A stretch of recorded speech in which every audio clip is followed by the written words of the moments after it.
तारीख में संसद भवन तक नींद हराम कर रखी है। ऐसे शख्स हमारे युवाओं दिलो धड़कन और आदिवासी समाज के डायमंड लीडर दादा आदरणीय सांसद महोदय राजकुमार जी रोड को मंच पर आमंत्रित करता हूं, वो आए और अपनी बात रखे। आदरणीय सांसद महोदय, दादा के लिए मैं 2 लाइनें बोलना चाहूंगा कि हमको मिटा सके ये जमाने में दम नहीं, हमसे जमाना है, जमाने से हम नहीं। दादा सांसद महोदय। धन्यवाद भाई। सभी साथियों को जय जोहार।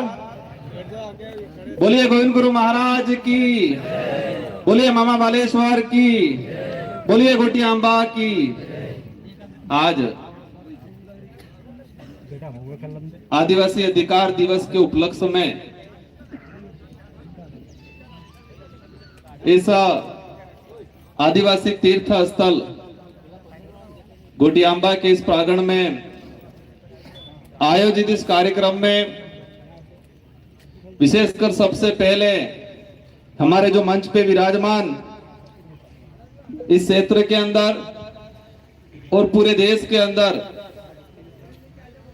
आदिवासी समुदाय, साथ ही पिछड़ा दलित, मानवता को लेके काम करने वाले हमारे गोविंद गुरु महाराज को नमन करना चाहूंगा।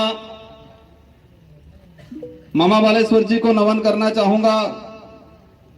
शिक्षा को लेके अपने प्राण न्यौछावर करने वाली वीर बाला कालीबाई कलासुआ को नमन करना चाहूंगा। हमारे पड़ोसी अभी वर्तमान जो राज्य मध्य प्रदेश है, उस इलाके में अकाल के दौरान जो बड़े सेठ हुआ करते थे, गरीबों को अनाज सस्ते दाम पे खरीदे, कोठियां भर रखी थी, उनको लूट के अकाल के दौरान जो गरीब अपनी भूखमरी से मर रहा था, उनको बांटने का काम करने वाले टाटिया मामा को नमन करना चाहूंगा। साथ ही इस देश को एक शानदार संविधान दिया। एक दलित समुदाय से आते थे, लेकिन उनके पास शिक्षा ऐसी ताकत थी, तो अंग्रेजी शासन काल में संविधान निर्माण की समितियां बनी और इसमें मुख्य भूमिका निभाने वाले अंबेडकर जी को नमन, बिरसा मुंडा को नमन, और बांसवाड़ा के नाम से जो चर्चित है बादशाह भील चरपोटा, जिन्होंने बांसवाड़ा को बसाया, उनको नमन करना चाहूंगा। साथियों, आज का जो कार्यक्रम काफी चर्चित रहा। कुछ लोगों ने इस कार्यक्रम को काफी चर्चित बना दिया। किसी को लग रहा होगा, जिन्होंने चर्चित बनाया उनको लग रहा होगा हमने अच्छा किया, लेकिन आने वाले 20, 25, 50 साल बाद उनकी पीढ़ियां, उनके बच्चे पढ़ेंगे या सुनेंगे तो उनको बच्चों को शर्म आएगी कि हमारे बाप दादा ऐसे थे जो गलत रास्ते पे चल के इस कार्यक्रम को असफल करने की और समाज के रोड़ा अटकाने का काम करने का काम किया था। उनके बच्चे कहेंगे, हम नहीं कहेंगे। आज हमारा कार्यक्रम का मुख्य टाइटल, जो उद्देश्य था, विश्व आदिवासी अधिकार दिवस। 13 सितंबर 2007 को यूएनओ ने विश्व आदिवासी अधिकार दिवस घोषित किया, और वह विश्व आदिवासी अधिकार दिवस इसलिए घोषित किया,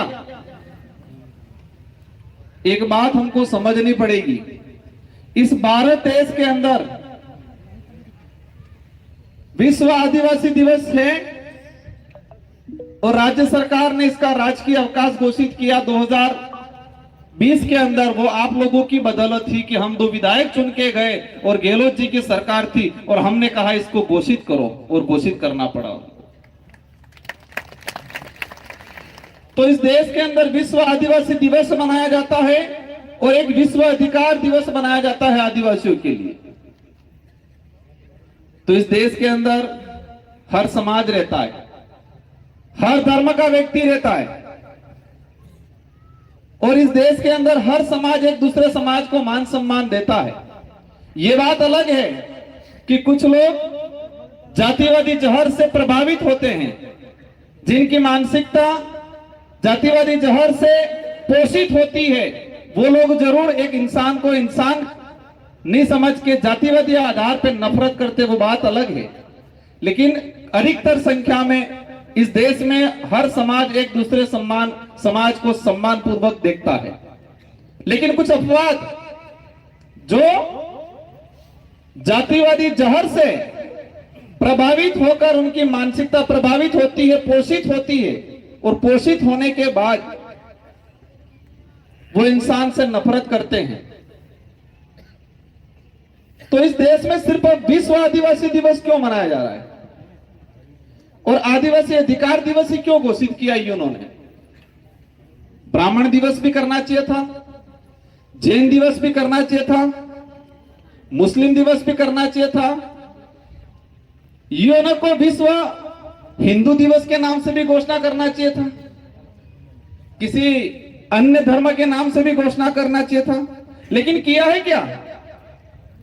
आदिवासी विश्व आदिवासी दिवस संयुक्त राष्ट्र संघ ने और 2007 के अंदर विश्व आदिवासी अधिकार दिवस एक मानवाधिकार दिवस है, क्योंकि मानव धर्म सबसे बड़ा धर्म मान लो। लेकिन आदिवासियों का दिवस इसलिए घोषित किया कि इस देश के अंदर नहीं, पूरे विश्व के अंदर जो स्थानीय जो ट्राइबल्स हैं उनके अधिकारों का शोषण किया गया आज तक। हमें संविधान के अंदर अधिकार मिल गया, आरक्षण मिल गया, संवैधानिक प्रावधान मिल गए संविधान में, लेकिन इसको धरातल पे आज तक लागू नहीं किया गया। तो धरातल पे अधिकार लागू कौन करेगा? जो विधानसभा लोकसभा में बैठने वाले लोग, सांसद और विधायक, और वर्तमान में या भविष्य में जो भी तात्कालीन सरकार रही होगी बहुमत में, कैबिनेट का अधिकार है कि संविधान में जो प्रावधान है उसको धरातल पे लागू किया जाए। लेकिन आज तक नहीं किया। मैं इस पांडाल में जो विराजमान सभी साथियों से जानना चाहूंगा, हालांकि ये राजनीतिक मंच नहीं है, ना ही हम राजनीतिक पे चर्चा करना चाहेंगे, लेकिन हमारी समस्या जो पैदा हुई वो कहीं न कहीं इन्हीं कारणों की वजह से हुई। आज तक किसी भी राजनीतिक पार्टी ने क्या विश्व अधिकार दिवस मनाया? विश्व अधिकार दिवस ये दिवस मनाया? संविधान के अंदर शेड्यूल 5 का प्रावधान है, अनुच्छेद 244(1) के तहत ट्राइबल्स को राइट्स दे रखे हैं। यहां पर कई प्रकार के आदिवासी की जमीन गैर आदिवासी सीधा नहीं खरीद सकता है, ये संविधान में प्रावधान है। क्या ये दूसरी पार्टियों वालों ने बताया? इस इलाके के अंदर रिजर्वेशन का प्रावधान प्रायोरिटी आदिवासियों को दिया जाएगा, यह संविधान के अंदर 1950 में ही प्रावधान हो गया। क्या यह बात किसी ने बताई हमको? यह बात अलग है। कुछ लोग कहते हैं कि भैरव सिंह जी की सरकार आई और आज हमको यहां पर आरक्षण दिया ही कहते हैं 1995 में। यह बात सही है कि 1995 से पहले हमारे इस इलाके के अंदर कोई भी समाज का सरपंच बन सकता था, एमएलए बन सकता था। और जब ये पैसा एक्ट के संबंध में आंदोलन चले और 1994-95 के आसपास राजस्थान के अंदर भैरव सिंह जी की सरकार थी, बीजेपी की सरकार थी, इसलिए बीजेपी वाले कभी खुश होकर ये कहते हैं कि आरक्षण हमने दिया। ये सच्चाई क्या है? सच्चाई ये है कि सुप्रीम कोर्ट के अंदर एक याचिका दायर की कि संविधान में 1995 से यह प्रावधान है कि शेड्यूल 5 और शेड्यूल 6 का जो क्षेत्र है वहां पर शासन और प्रशासन में 100% रिजर्वेशन ट्राइबल को मिलना चाहिए।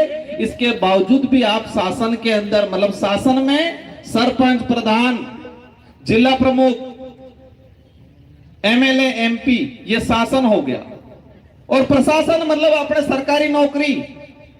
तो संविधान में प्रावधान था और उसको लेके सामाजिक सेवी एक नॉर्थ ईस्ट का समाज सेवी था, उसने सुप्रीम कोर्ट में याचिका दायर की कि देश के अंदर संविधान के अनुरूप शेड्यूल 5 के प्रावधान लागू नहीं है, और सुप्रीम कोर्ट ने डंडा किया सभी सरकारों को। राजस्थान के अंदर उस समय भैरव सिंह जी की सरकार थी, और कहा कि संविधान में प्रावधान है, आप लागू कहीं क्यों नहीं कर रहे हो, और उनको मजबूरन लागू करना पड़ा उस समय। इससे क्लियर ये होता है कि किसी पार्टी वाले ने आरक्षण नहीं दिया है। आरक्षण हमारे बाप दादाओं ने लड़ झगड़ के अंग्रेजों से, राजा रजवाड़ों से, मुगलों से संविधान के अंदर प्रावधान करवाया। 1875 का जो अधिनियम था उसमें यह शेड्यूल 5 का प्रावधान हुआ, और 1950 के अंदर संविधान के अंदर एज इट इज इसको लिया गया। हमारा विषय यह था आज, हमारा विषय यह था कि हमारे लोगों को हमारे राइट्स बताए। अभी पूर्व वक्ताओं ने बताया, क्या बोला, पुलिस प्रशासन परेशान करता है, राजस्व वाले परेशान करता है। हम सभी को दोष नहीं दे सकते, हो सकता है कुछ % जो गलत मानसिकता से या गलत विचारधारा से प्रभावित लोग होते हैं अधिकारी, वो जरूर हमारा शोषण करते होंगे, हर कोई नहीं करता है। तो उसको लेके भी कहना चाहूंगा, हमारा राइट से अधिकार ये है पेशा एक्ट। पेशा एक्ट में यह स्पष्ट कर रखा है कि 2 साल तक की सजा वाला कोई भी मामला संबंधित थानेदार सीधा थाने में मुकदमा दर्ज नहीं कर रहे, ये पेशा एक्ट में प्रावधान कर रखा है। 2 साल की कम सजा वाला छोटा मोटा मामला अगर कोई भी आदमी सीधा थाने में जाए तो संबंधित जो जांच अधिकारी है वो पेशा एक्ट की जो हमारी ग्राम सभा है उस ग्राम सभा को भेजेगा। ग्राम सभा पहली प्रायोरिटी देगी कि आपसी समझौता हो। ये कानून में लिखा हुआ है, पेशा एक्ट में लिखा हुआ है। ये बात कोई नेता बता रहे हैं, दूसरी पार्टी वाले बताते हैं। अब इस बात को करने के लिए हम आए थे यहाँ, संविधान की 5वीं अनुसूची के प्रावधान को बात करने आए थे। सुप्रीम कोर्ट के कई जजमेंट आए हैं, उस जजमेंट में कहा है कि आदिवासी हजारों साल से इस पे शोषण हुआ है, तो आजाद भारत के अंदर संविधान में जो प्रावधान है आदिवासियों को मिलना चाहिए। ये सुप्रीम कोर्ट और हाई कोर्ट के कई जजमेंटों ने कहा है। हम ये बात करने आए थे, लेकिन बात को, इस मुद्दे को भटकाने के उद्देश्य से ये पहली बार नहीं हो रहा है, और हमें भी पता था ये चीजें आएगी, हमारे अड़चन, हमारा विरोध भी होगा, हमें गालियां भी देंगे, हमारे साथ धक्का मुक्की करने भी आएंगे भविष्य में, क्योंकि कुछ लोगों को मानसिक रूप से गुलाम बना रखा है। क्या कर रखा है? मानसिक रूप से गुलाम। हम अधिकार की बात करने आए, उन्होंने धर्म की बात को लाके रख दिया। लायक नहीं लाए हैं। क्या कहा? राजकुमार का विरोध करेंगे। राजकुमार 2 बार विधायक रहा, 84 की जनता ने मुझे बनाया, और तीसरी बार आप सब ने रात दिन मेहनत करके मुझे सांसद बनाया। 2 बार विधायक रहते हुए विधानसभा में मैंने ये बात बोली है। ऐतिहासिक आधार पे ये स्पष्ट है कि आदिवासी समुदाय की परंपरा, धार्मिक व्यवस्था किसी भी धर्म से मेल नहीं खाती। संवैधानिक प्रावधानों से यह स्पष्ट है कि आदिवासी समुदाय धर्म पूर्वी है, और कई सुप्रीम कोर्ट और जजमेंट के जो आए हैं उससे यह स्पष्ट है कि आदिवासी ना हिंदू है, ना ईसाई है, ना मुस्लिम है, ना बौद्ध है। और यही नहीं, कई लेखकों ने, कई बुद्धिजीवियों ने लिखा है, और उस पर थोड़ी देर आएंगे अपन। मैं एक चिट्ठा निकाल के लाया, जब उन्होंने विरोध करना शुरू किया, धर्म को लेके ले आए, हम अधिकार की बात करने आए थे, ये धर्म पे आ गए। धर्म हमारा विषय नहीं है, नहीं हम धर्म पे जाना चाहेंगे, लेकिन ये बात जरूर कहेंगे कि हम गोविंद गुरु महाराज, मावजी महाराज, मामा बालेश्वर, उनको मानेंगे, किराएदारों वालों को नहीं मानेंगे। आज मेरा विरोध कर रहे हैं। मैं किस जगह से आता हूं? मैं 84 से आता हूं, और गोविंद गुरु महाराज को पहला शरण हमारे परिवार के लोगों ने दिया था, कलजी भेमा ने, नाम सुना होगा आप लोगों ने। कलसी बेमा और हमारी रोद गोत्र के, हमारे परिवार के, हमारा खून था वो। गोविंद गुरु महाराज ने पहली शुरुआत भक्ति की बात करें आदिवासी समाज में बासिया धाम से शुरू किया, बासिया से। और वो हमारे परिवार कलसी भेमा जी, पुराने बुजुर्गों हम वो जानते होंगे। और कलसी भेमा के घर से वो रोध हमारे गोत्र के, हमारे परिवार के लोगों से, वहां से हमारी भक्ति शुरू हुई है। और हमको सिखाएंगे ये भक्ति क्या है। हम कलम जो चढ़ा रखा है उस कलम का विरोध करने आए, और यहां करने का विषय नहीं था। ये देश का संविधान ये कहता है कि कोई भी व्यक्ति अपनी इच्छा के अनुसार किसी भी धर्म को स्वीकार कर सकता है, देश का संविधान कह रहा है। और इस देश के इतिहास में पहला उदाहरण भीमराव अंबेडकर जी ने 1936 के अंदर महाराष्ट्र में एक सभा में कहा कि मैं अज्ञानतावंश से हिंदू धर्म में पैदा हुआ, लेकिन मैं मरूंगा नहीं, ये मेरे बस में है। ये बात बोली भीमराव अंबेडकर जी। और 1956 में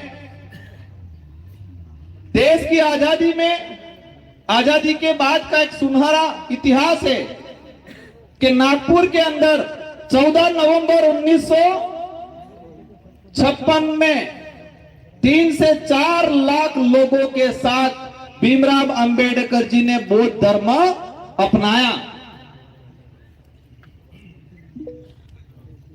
ये इतिहास किसी भी पाठ्यक्रम में नहीं पढ़ाया जाता है। हम किसी भी धर्म का विरोध नहीं करेंगे, लेकिन जो सच्चाई है उस सच्चाई को हमारे समाज, आने वाली पीढ़ी को देना हमारा कर्तव्य है। और हमें यही पता है कि जब हम सच्चाई की बात करेंगे, अधिकारों की बात करेंगे, तो जो मानसिक रूप से गुलाम लोग हैं वो हमारा रोड़ा अटकाएंगे, ये भी पता है हमें। काशीराम जी ने कहा था कि इस देश के अंदर हजारों साल से जातिवादी मानसिकता से शोषण करने वाले लोग मेरा विरोध करेंगे, तब तक मैं सही दिशा में चल रहा हूं। जो मीडिया जातिवादी मानसिकता से प्रभावित मीडिया होगी, जब तक वो मीडिया और वो लोग मेरा विरोध करेंगे तब तक मैं सही दिशा में हूं, ये काशीराम जी ने कहा था। और जिस दिन उन लोगों ने और जातिवादी मानसिकता वाली मीडिया ने मेरी तारीफ शुरू कर दी तो समझ लो मैं गलत दिशा में जा रहा हूं, ये काशीराम जी कहते थे। तो आज भी यही है, मेरा विरोध करते हैं तो मुझे खुशी होती है, मुझे दुख नहीं होता है, क्योंकि हम सही दिशा में चल रहे हैं।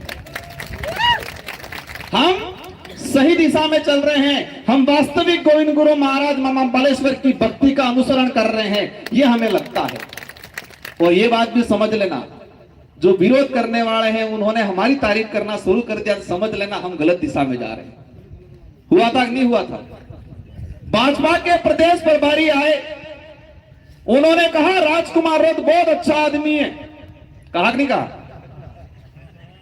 राजकुमार रोध बहुत अच्छा आदमी है, युवा है। उन्होंने सच्चाई कहा, यह कहा कि जो आज तक नहीं आदिवासी इलाके के अधिकारों की बात नहीं की, वो बीएपी पार्टी और राजकुमार रोध कर रहा है। ये भाजपा के प्रदेश प्रभारी जी ने कहा। मेरे को लगा मैं कहीं गलत दिशा में तो नहीं जा रहा हूं, ये समझ लेना।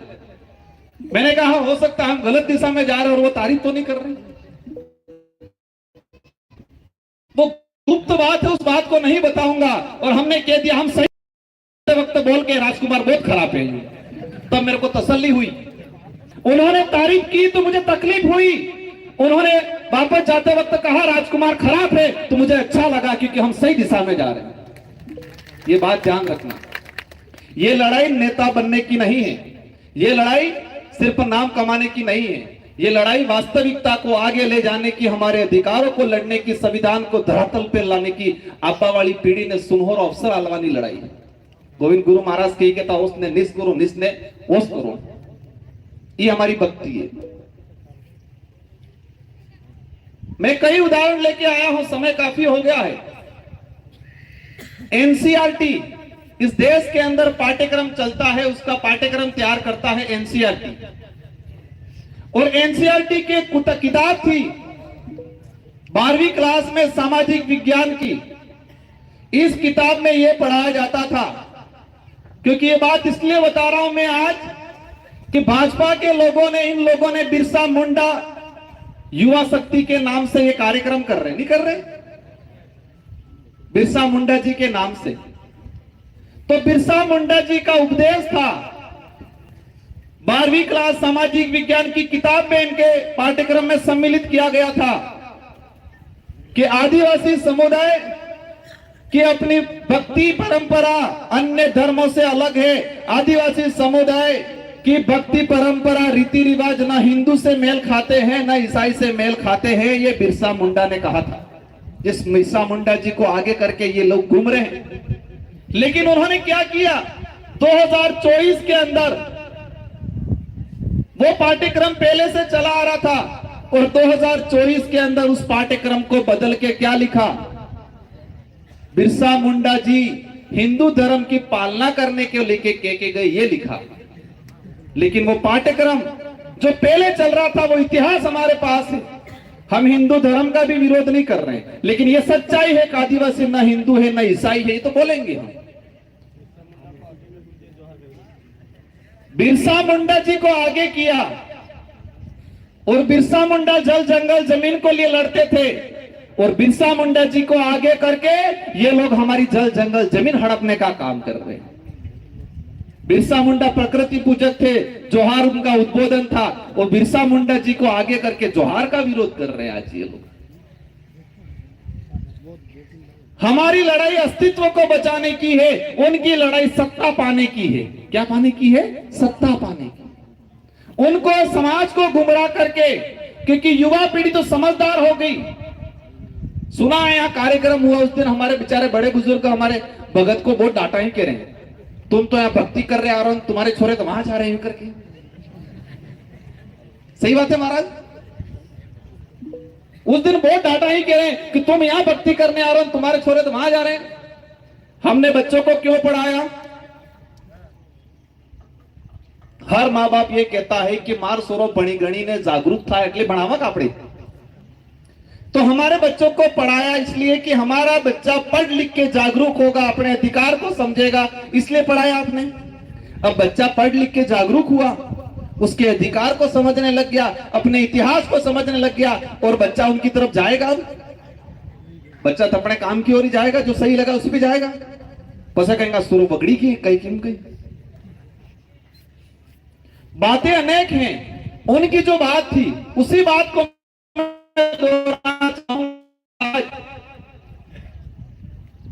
भाजपा के पूर्व केंद्रीय मंत्री उन्होंने कहा आदिवासियों की धार्मिक मान्यता प्रकृति पूजा पर आधारित है, जो किसी भी अन्य संगठित धर्म से मेल नहीं खाती है। कई लोगों ने कहा, उड़ीसा के पूर्व मुख्यमंत्री बिजू पटनायक उन्होंने कहा आदिवासियों की धार्मिक और सांस्कृतिक मान्यता स्वतंत्र है, अन्य किसी भी संगठित धर्म से में समाहित नहीं होती है। और झारखंड के अंदर 2020-21 में मीडिया के साथी विशेष ध्यान दे, झारखंड विधानसभा के अंदर 2020 में एक प्रस्ताव पास किया गया विधानसभा के अंदर कि आदिवासी समुदाय धर्म पूर्वी है और आदिवासी समुदाय न हिंदू है न ईसाई है। ये झारखंड विधानसभा से प्रस्ताव पास करके आदिवासियों का अलग धर्म कॉलम के लिए डिमांड भेजा दिल्ली केंद्र सरकार को। झारखंड विधानसभा में जेजेएम की सरकार थी, लेकिन विपक्ष में कौन था? विपक्ष में भाजपा के लोग थे। प्रतिपक्ष नेता, भाजपा का प्रतिपक्ष झारखंड का नेता कहता है कि आदिवासी हिंदू नहीं है, लेकिन हमारे यहाँ के कुछ नेता कहते हैं, क्या कहते हैं ये? हम कुएं में रहने वाले मेंढक नहीं हैं, हम समुद्र में तैरने वाले मगरमच्छ बन गए हैं। इसलिए पूरे देश की खबर रखेंगे कि किस देश में तुम क्या कर रहे हो, देश के किस कोने में। झारखंड में हमारे आदिवासी भाइयों का मैं चैलेंज करता हूं। अब झारखंड के अंदर पूर्व मुख्यमंत्री है अर्जुन मुंडा जी, उन्होंने कहा है कि आदिवासी धर्म व्यवस्था में नहीं आता है। फिर दोबारा कह रहा हूं, धर्म हमारा विषय नहीं है। जिसको जो मानना है वो माने, लेकिन हम ये कहेंगे कि आदिवासी समुदाय धर्मपूर्वी है। किसी की इच्छा हो गई, हमारे कुछ प्रोफेसर है बेचारे, दया आती है इन पे। 2018 में हमारी पार्टी से चुनाव लड़े, कुछ नेताओं के गुंडों ने उनको वोट ठोका, उनके हाथ पैर तोड़ दिए, उनकी अंगुलियां तोड़ दी, आज भी अंगुली टेढ़ी है, देखना। हाँ, और मुझे लगता है उसी दिन पे दिमाग पे भी चोट आई है उनके, ऐसा लग रहा है।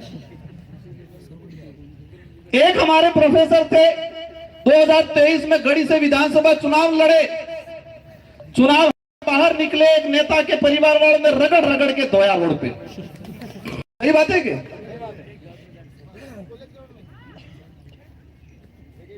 फिर भी वो कहां जाके चले गए, जिनको रगड़ रगड़ के उनको मारने वाले थे वही घुसे। तो उस दिन से इनके दिमाग पे चोट आई है, इसलिए बेचारे, हमारे साथी कह रहे थे हमको कहीं नहीं उलझना है, वो बेचारे हैं, इन पे